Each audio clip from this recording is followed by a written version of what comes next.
Hello everyone, this is Salman from a different mindset. So আজকে একটা important বিষয় নিয়ে কথা বলবো, সেটা হচ্ছে কিভাবে ইরান এবং আমেরিকার এই যুদ্ধটা কিভাবে শেষ জামানা এবং ইমাম মাহদি দাজ্জালের সাথে সম্পৃক্ত। সো এই বিষয়ে কিছু কথা বলার আগে আজকের একটা নিউজ দেখে জানাই। ইরানের নতুন যে ধর্মীয় নেতা ক্ষমতায় আসছে, তার নাম হচ্ছে মোস্তফা খামেনি। সে একটা স্টেটমেন্ট দিয়েছে আজকে মিডিয়ায়, সেটা হচ্ছে সে কোনোভাবেই সেসফায়ারটা করবে না, ক্যান্সেল করবে না।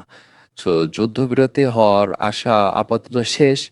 পৃথিবী খুবই অস্থিতিশীল, কি হবে ওই জন্য এনিথিং ক্যান বি হ্যাপেন। এই মুহূর্তে প্রতিটা দেশের জন্য এটা কনসার্ন যে এই যুদ্ধের সাথে অনেক দেশ এখন সম্পৃক্ত হতে পারে। আর তার সব থেকে মূল কারণ হচ্ছে হরমুজ প্রণালী।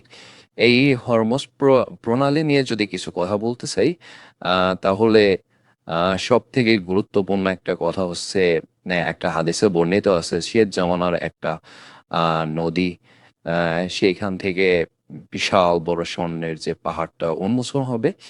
সেই পাহাড় থেকে স্বর্ণ বের হওয়ার পর প্রতিটা মানুষ সেই স্বর্ণের জন্য যুদ্ধ শুরু করবে, প্রতিটা দেশ তার সাথে সম্পৃক্ত হবে। এবং সেখানে প্রায় 99% মানুষই, সে যুদ্ধে যারা অংশগ্রহণ করবে তাদের মধ্যে 99% মানুষে মারা যাবে। সো আমরা জানি না এইটা সে জামানার মালহামা যুদ্ধের সাথে কেন যেন মিলে যায়। কারণ হরমুজ প্রণালী এমন একটা প্রণালী যেইটা সারা আমেরিকা সার্ভাইভই করতে পারবে না। আহ, পৃথিবীর প্রায় 20% জ্বালানি যেই প্রণালী দিয়ে আসা যাওয়া করে সেটা হচ্ছে হরমুজ প্রণালী। এটা পুরো হোল ওয়ার্ল্ডের ইকোনমি নিয়ন্ত্রণ করে। অ্যান্ড অনেক বিষয় আছে যেখানে জিওপলিটিক্স সংশ্লিষ্ট। এই হরমুজ প্রণালীর গুরুত্ব এত বেশি, এতটাই বেশি যে আমেরিকার প্রেসিডেন্ট ডোনাল্ড ট্রাম্প বলছে যে যদি এই হরমুজ প্রণালী বন্ধ করা হয় তাহলে আমরা পারলে সামরিক যুদ্ধতে আগ্রাসন করব, আমরা হরমুজ প্রণালী আমরা দখল করে নেব। সো এইখানে আমরা বুঝতেছি বিষয়টা কতটা ভয়াবহ দিকে অ্যাগ্রেশন হচ্ছে। এখন আমার কিছু দর্শক বলতে পারে যে ভাই এটা তো হরমোস প্রণালী নিয়ে তো কোনো ভবিষ্যৎ পায় না, বাণী নাই কোনো হাদিসে। আছে ফোরাত নদী নিয়ে, ফোরাত নদীতে স্বর্ণের পাহাড় উন্মোচিত হবে। কিন্তু এখানে একটা স্পেসিফিক পয়েন্ট বলি। হাদিসে বর্ণিত আছে যে ফুরাত নদী থেকে একটা, ফুরাত নদী শুকায় যাবে তখন একটা স্বর্ণের পাহাড় উন্মোচন হবে। সো ফুরাত নদীর সাথে আমরা জানি যে উপসাগর নিয়ন্ত্রণ, উপস্য সাগর ফুরাত নদীর সাথে প্রবাহিত হয় এবং এই নদীর সাথেই আমরা জানি যে উপস্য মহাসাগরেই আছে আমাদের যেই আমাদের যে হরমুজ প্রণালী সেটা উপস্য মহাসাগরে আছে। সো ফোরাত নদীর সাথে সংশ্লিষ্ট এই নদীটাও। সো এইটা হইলে যে ভুল হবে এরকম কোনো কথা নেই। আর এই আমরা জানি যে এখন স্বর্ণের দাম আর তেলের দাম প্রায় সেমই। কারণ পুরো পৃথিবী চলে হচ্ছে জ্বালানি তেলে।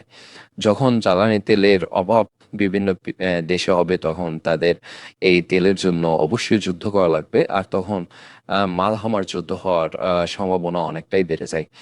So it's just my prediction, I don't know what would be happen. Second বিষয়, আহ, আর একটা কনসার্নিং বিষয় হচ্ছে, খুব ঘটা করে সব মিডিয়ায় এরকম প্রচার হচ্ছে যে নেতানিয়াহু মারা গেছে। সো এই বিষয়ে প্রমাণ দেওয়ার জন্য নেতানিয়াহু তার এক্স হ্যান্ডেলে খুব কিছুক্ষণ পর পর পর পর সে বিভিন্ন প্রুফ দেখাচ্ছে যে না। কিন্তু এইখানে একটা কনসার্নিং বিষয় আছে যে তার কি প্রয়োজন পড়ছে যে সে এরকম করবে, প্রুফ দিতে হবে তার। সে যখন কাউরে সে তার গুনার খাতায় রাখে না, তাহলে সে কেন সব সময় তার প্রুফ দিবে? সো এই বিষয়ে এখনো কোনো মিডিয়া 100% কনফার্ম করতে পারে নাই যে সে নেতানিয়াহু কি আসলেই মারা গেছে নাকি। আহ এই বিষয় দেখা যাক সামনে কি হয়। আহ আমরা এই বিষয়ে পরে কথা বলবো। আর পৃথিবীর অবস্থা এখন আপাতত বলা যাচ্ছে না, আনপ্রেডিক্টেবল।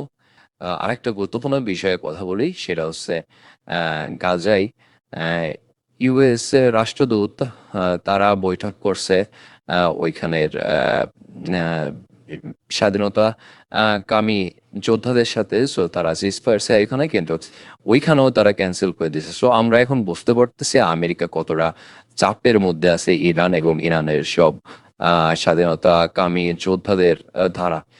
সো এইখানে আহ, ডোনাল্ড ট্রাম্পের একটা স্টেটমেন্ট, সেখানে সে বলছে আমরা কোনোভাবে এই সিজফায়ার মানবো না, যতক্ষণ পর্যন্ত আমরা জিতবো ততক্ষণ পর্যন্ত লড়াই করে যাবো। সো এটা আরো বড় কনসার্নিং যে এইখানে যুদ্ধবিরতির কোনো সম্ভাবনা নাই। অলমোস্ট 3 উইক এই যুদ্ধটা চলতেছে। এর মধ্যে প্রায় আল জাজিরা নিউজ অনুযায়ী প্রায় 2,000 মানুষ অলরেডি মারা গেছে। সামনে কি হয় আসলে বলা যায় না।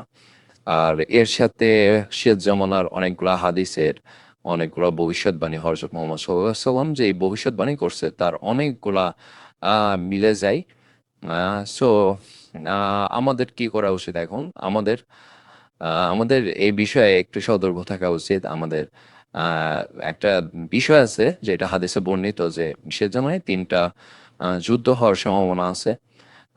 যদিও এটা নিয়ে মত পার্থক্য আছে। সেই 3টা যুদ্ধ হচ্ছে, একটা হচ্ছে মালহামার যুদ্ধ, আর একটা হচ্ছে গাজওয়াতুল হিন্দ যেটা আমাদের সাবকন্টিনেন্টে হওয়ার সম্ভাবনা, আর আরেকটা হচ্ছে ইমাম মাহাদি যখন আসবে তখন যে যুদ্ধটা হবে ফাইনাল ওয়ার সেটা।